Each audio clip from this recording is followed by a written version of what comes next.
Hello people, welcome back to the new video lecture of physics. और आज के इस वीडियो लेक्चर में हम बात करने जा रहे हैं क्लास 9 महाराष्ट्र स्टेट बोर्ड से साइंस की बुक का chapter number 1 that is laws of motion के बारे में। तो ये है लॉज ऑफ मोशन का लेक्चर नंबर 7, जिसमें आज का हमारा गोल है कि हम स्टडी करेंगे यूनिफॉर्म सर्कुलर मोशन को। इस वीडियो लेक्चर में हम समझेंगे कि यूनिफॉर्म सर्कुलर मोशन क्या होता है और इससे रिवॉल्व जितने भी छोटे छोटे कंसेप्ट्स है उसको समझेंगे। ठीक है, so without wasting any time let's jump right in the topic. आइए देखते हैं यूनिफॉर्म सर्कुलर मोशन क्या होता है।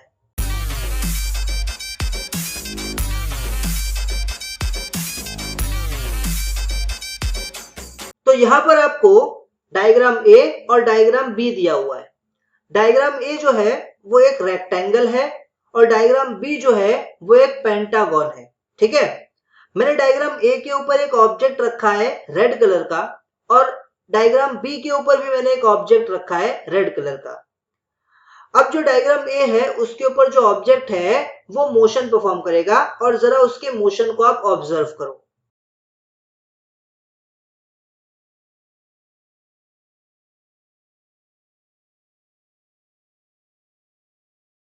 तो यहां पर आपने क्या ऑब्जर्व किया? यहां पर आपने ये ऑब्जर्व किया कि थ्रू आउट द मोशन आपका जो ऑब्जेक्ट है वो 4 टाइम अपने डायरेक्शन को चेंज कर रहा है। Are you getting my point? अब सेम इसी तरह जो डायग्राम बी है उस पे जो ऑब्जेक्ट है उसके मोशन को जरा ऑब्जर्व करो।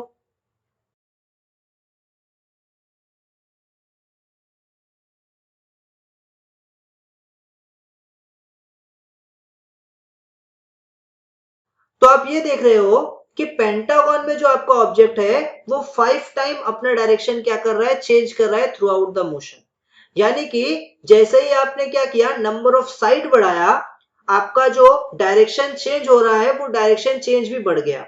जो डायग्राम ए था उसके अंदर आपका नंबर ऑफ साइड था 4, इसीलिए आपका ऑब्जेक्ट जो है वो 4 टाइम अपने डायरेक्शन को चेंज कर रहा था। बी में आपका नंबर ऑफ साइड है 5, इसीलिए आपका जो ऑब्जेक्ट है वो 5 टाइम अपने डायरेक्शन को चेंज कर रहा है। सेम इसी तरह अगर मैं कोई ऐसा शेप ले लूं जिसके 6 साइड हो, यानी कि एक हेक्सागन ले लूं, तो इसके अंदर आप जरा ऑब्जेक्ट के मोशन को ऑब्जर्व करो।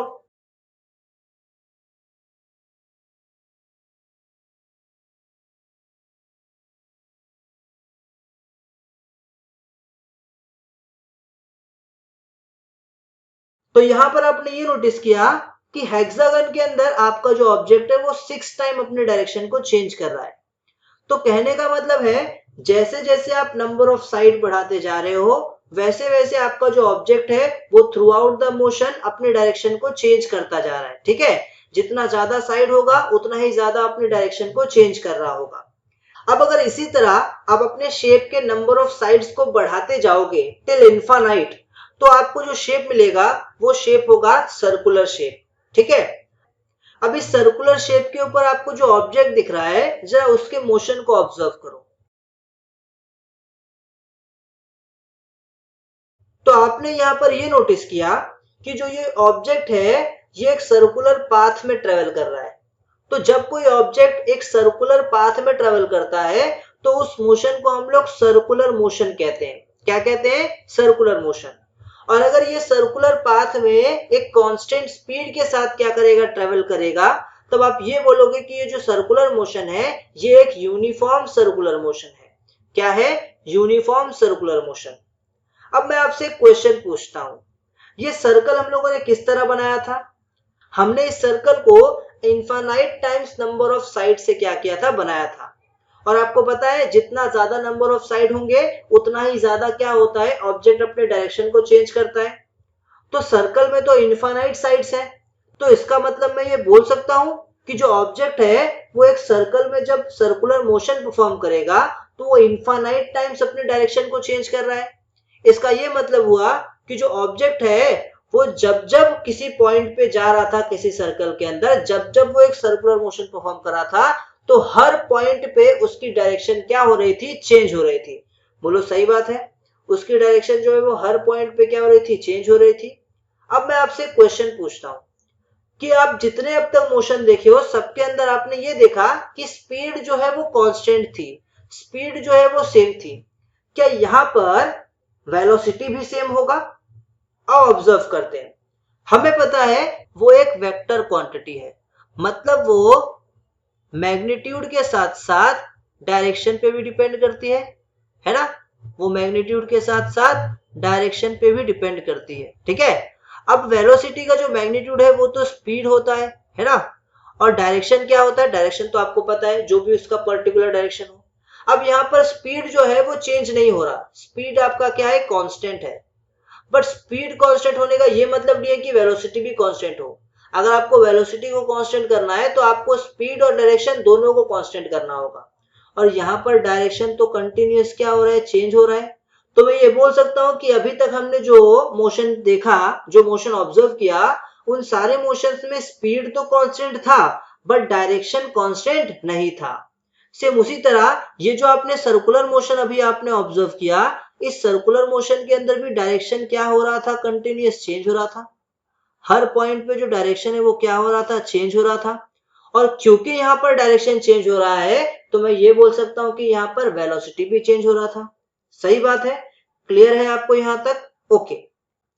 तो अभी से आप लोग याद रखना कि जब भी एक ऑब्जेक्ट सर्कुलर पाथ पे ट्रेवल करे कांस्टेंट स्पीड के साथ, तब आप ये बोल सकते हो कि वो जो ऑब्जेक्ट है वो यूनिफॉर्म सर्कुलर मोशन परफॉर्म कर रहा है। याद रखना, यूनिफॉर्म सर्कुलर मोशन के अंदर वेलोसिटी हमेशा चेंज होती रहती है, क्योंकि वहां पर बहुत सारे साइड्स होते हैं, और बहुत सारे साइड से मतलब बहुत सारा डायरेक्शन चेंज हो रहा है, ठीक है। और इसीलिए क्योंकि यहाँ पर वेलोसिटी चेंज हो रही है तो यहाँ पर एक्सेलरेशन भी होगा। तो हम बोल सकते हैं कि सर्कुलर मोशन जो है वो एक एक्सेलरेटेड मोशन है। Are you getting my point? Clear हो गया है? ओके। अब हम लोग ये समझते हैं कि जो डायरेक्शन चेंज हो रहा है वो डायरेक्शन किस डायरेक्शन में चेंज होता है। एक सर्कुलर मोशन में हर पॉइंट पे डायरेक्शन किस तरफ इंडिकेटेड होता है, ठीक है। तो आपको यहाँ पर एक डिस्क दिखाई दे रहा है। अज्यूम करते हैं इस डिस्क के ऊपर एक ऑब्जेक्ट है, ठीक है।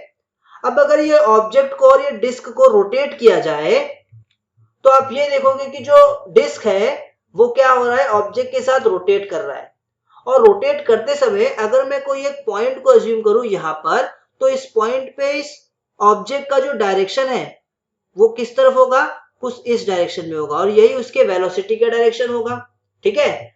तो इससे मुझे ये समझ में आया कि ये सर्कुलर मोशन परफॉर्म कर रहा था। ये जो ऑब्जेक्ट है, ये ऑब्जेक्ट सर्कुलर मोशन परफॉर्म कर रहा था, बट इस सर्कुलर मोशन में इस गिवन पॉइंट में, इस गिवन पॉइंट पे, इस गिवन पॉइंट ए पर इसका जो वेलोसिटी का डायरेक्शन है वो इधर से क्या होगा? स्ट्रेट लाइन से मिलेगा, यानी कि इस पाथ के टेंजेंट से मिलेगा।